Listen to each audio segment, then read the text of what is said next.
Hello students. आप सभी को मैं इस वीडियो में बताने वाला हूँ, बेलन को बताने वाला हूँ। बेलन से जब प्रश्न आते हैं तो आप लोग बेलन से संबंधित प्रश्नों को छोड़ देते हो, तो आपको छोड़ना नहीं है। मैं आपको सूत्र को बारीकी से बताऊंगा और बेलन के प्रश्नों को कैसे हल करना है इसको भी बताऊंगा। तो चलो देख लेते हैं।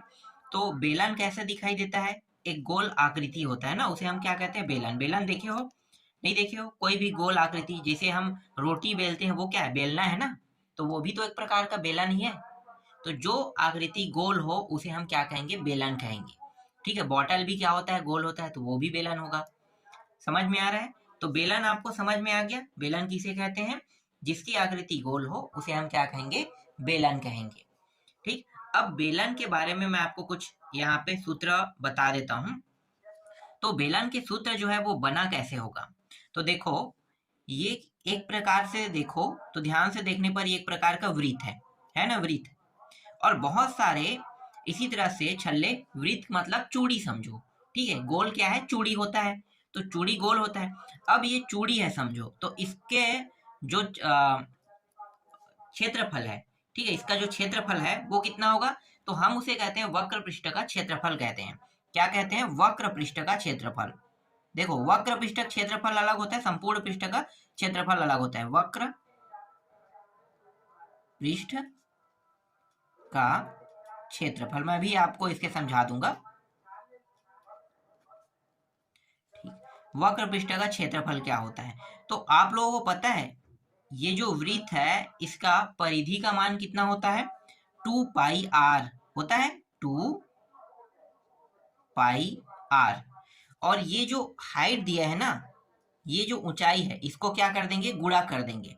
इसके साथ गुणा कर देंगे तो क्या निकल जाएगा? वक्र पृष्ठ का क्षेत्रफल निकल जाएगा। अब मैं आपको बताता हूं कि ये बना कैसे होगा।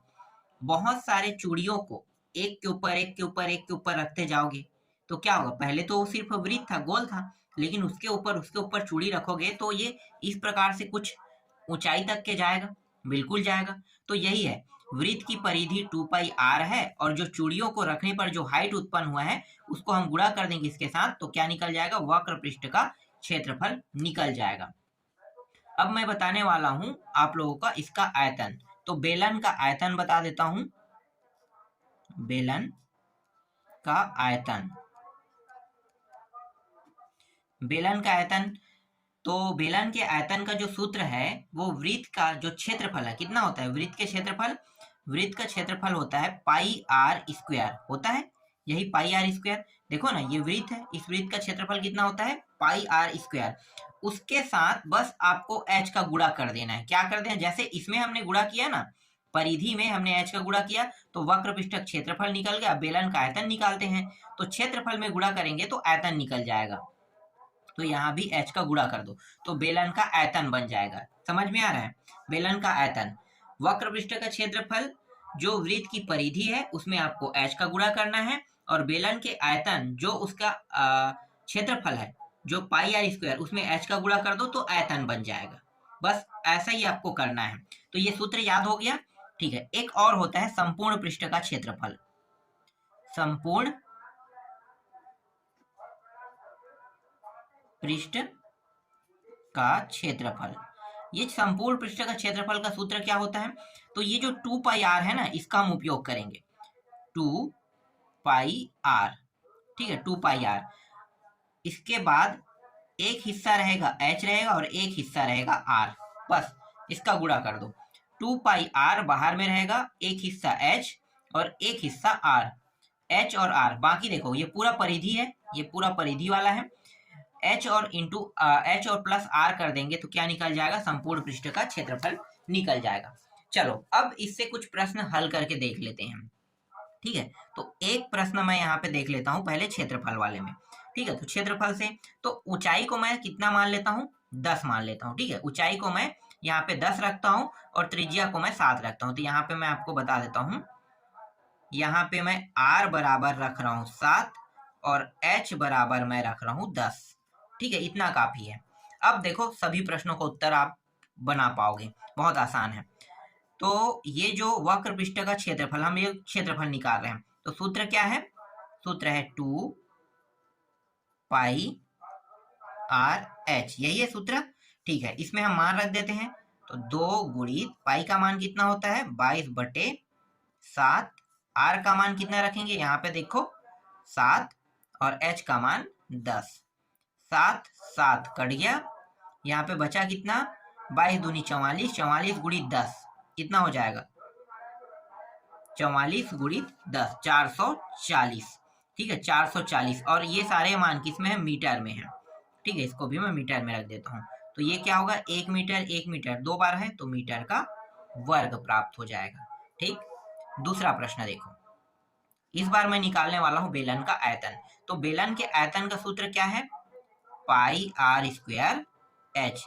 ये जो मैं आपको सूत्र बता रहा हूं ना, इन्हीं सूत्रों का उपयोग करके आपको सारे प्रश्न बनाने हैं।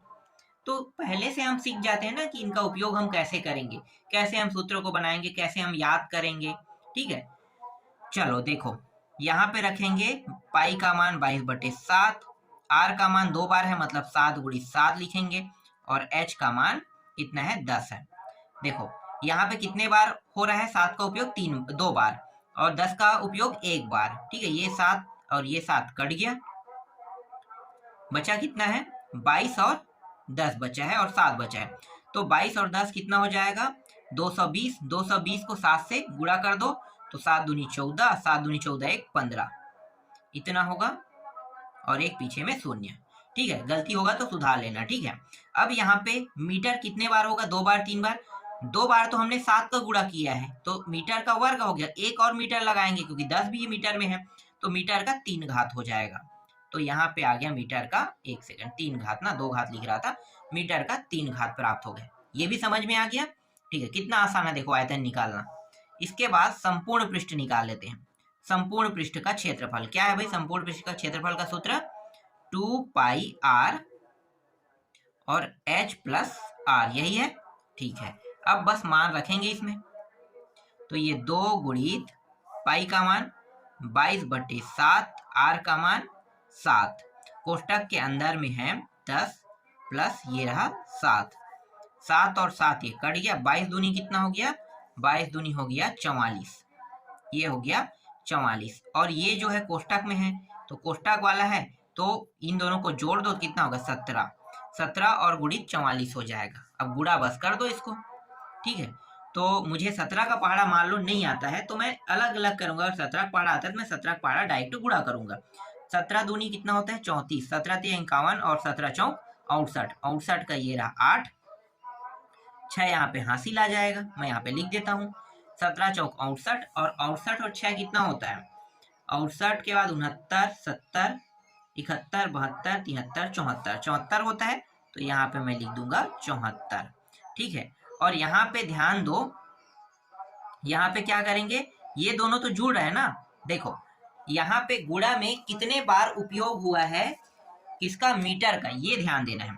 तो यहाँ पे जो मीटर है ये जुड़ रहा है तो मीटर और मीटर मतलब 7 और 10 कितना हो जाएगा 17, 17 मीटर होगा। क्या मीटर स्क्वायर होगा, नहीं, गुणा होगा तभी मीटर स्क्वायर होगा। तो एक बार ही मीटर आया और यहाँ पे एक बार मीटर है तो ये दोनों जब गुणा होगा तो क्या होगा मीटर का वर्ग, इसीलिए यहाँ पे आ जाएगा मीटर का वर्ग। कई लोग यहीं पे गलती करते हैं, तो गलती नहीं करना है, आपको इसी तरह से सॉल्व करना है।